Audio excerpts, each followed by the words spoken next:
So here's the down low. Don't use this design. It's impractical. There is way too many resources being used. Just look at the amount of observers in the background. That's insane. And yeah, of course, redstone components and powered rails. Yeah, it's a chunky one. It's a pretty big system, but nonetheless, people have asked me to share a tutorial on it. Quite a few of them. Just wanting to see the inner workings or even build it in their own survival world, which I still wouldn't recommend. Don't do it. The resources are a little bit tapering. Depending on how big you want to go with it. Now, this didn't cost me too much in in-game because I've had a lot of these resources in the background. I can obtain them quite easily. But for a beginning world, I definitely wouldn't recommend it. And now that I've warned you and we're past that, let's take a look at it. We've got one slice kind of divided out. This is basically the trading hall in its simplest form. This is what it is. I mean, it's not, like an interchanging system. It's just, pretty much copied all the way out through it. So this is one villager holding chamber, and basically just makes it automatic. So when a villager comes in, he'll get popped down into next to this lectern, and then you will be available to trade with them. So yeah, I mean, we can see this in slow motion to see how it works. We're using a lot of observers to kind of minimize on the lag when it comes to all of these being utilized. But it's just something that I was kind of converting myself into, like using powered rails, for example. We're using this as a signal to send off for the minecart pickup whenever we drop them out of the system. So I'm using powered rails and observers just to make it a little bit more lag efficient on the server. But yeah, I mean, that's really all there is to it. Let me grab a villager real quick. Okay, so we just turned our ticks per second to 5, making things much slower so we could just see how everything works. So just remember there is some string in front of the observers within the system. So right here it will initiate the circuit back again, so the villager can pass through the next one, and then we've got a string in front of this one so that we can pull the villager in because he needs a drop point whenever he is launched out of his minecart. You'll see how it works. If you see the circuit, and you kind of understand redstone, then it's pretty simple. It's really simple the way it's laid out. But we do have the good old minecart and villager. It might be a little bit funky, just the way it looks, kind of glitchy. It's just the way the TPS is set. So that one initiates, drops him in. There we go. Reactivates so that we can have an opening for the next villager that goes into the next chamber. And of course, he is converted by the lectern that's just right behind him. So we had to put the lectern behind him in the final design due to the string and its hitbox interfering with the trading. So there's a little string here. I think it's like right here. I think I'm initiating it now. You cannot really trade with them because the string is blocking it. But now you can. With the lectern behind, you can click his chest area. So that's the way it works in a nutshell.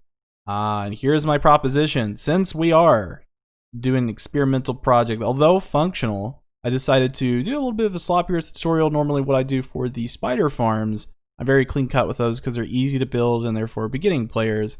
But you guys pretty much understand how things work if you're building this most likely, and you're just doing it for the novelty and the fun of it.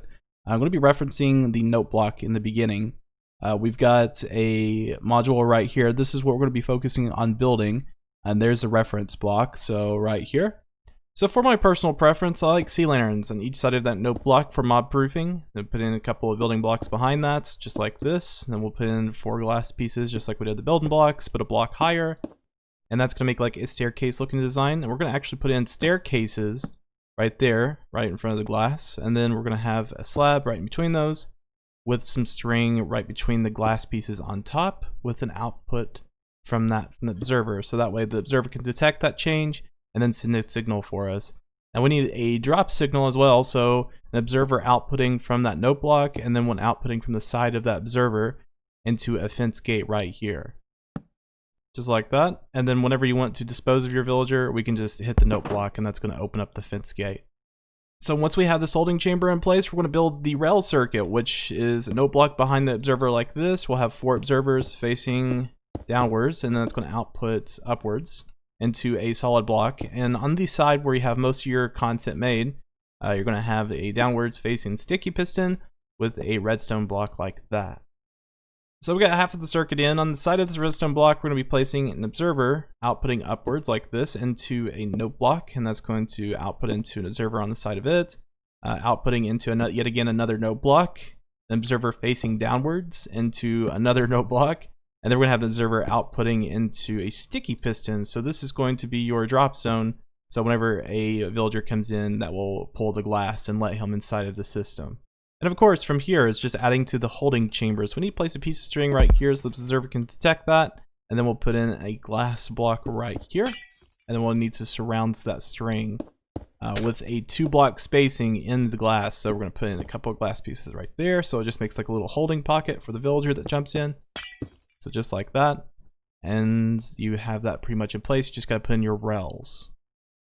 You may also want to put in some glass blocks that's in the front of the redstone block right there and on the back side so the villager cannot escape from both sides when we build the rail system, which is kind of your personal preference. I'm going to put in some just regular building blocks and then place a block of redstone right there with some powered rails going into the point where it opens right there in the glass where the villager will get dropped into. So we're going to be using an activator rail to get him out of that minecart. And then from there on out, it's going to continue into the rest of the system. So it will repeat in this chamber right here, which is going to be another segment of this, and it's just going to repeat from there on out. Put in a powered rail, and then we can put in an activator rail, and then continue with that. So that's pretty much the system in its entirety. And remember, before you put any villagers in, just move this redstone block downwards. That way the activator rail can be picked up, and then make sure this glass block is pushed in. That way the villager will land on it whenever he's deposited out of the minecart. So from here we can test it out. We've got the villager, we've got a minecart. And let's go ahead and just nudge it his way. There you go. Goes into the system, gets put up.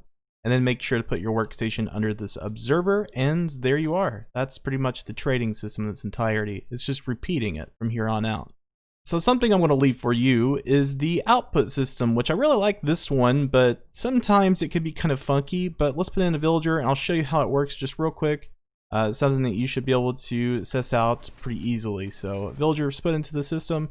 If we want to get rid of that villager, we got to activate the drop system. So whenever you drop a villager, it sends a signal to set out minecarts and send them off into the outputs from this dispenser using minecarts. Rather simple setup, just using powered rails and observers to detect any of the drops. So that's what all the observer outputs are for. And of course, he is dropped into wherever you want him to go. A death chamber, going recycling into villagers. Make sure to mod-proof everything, you know, plenty of lighting, or if you want to do a glass roof like I did, that would totally work. But good luck, guys. Hope this helped you out a little bit and give you some insight into my trading hall.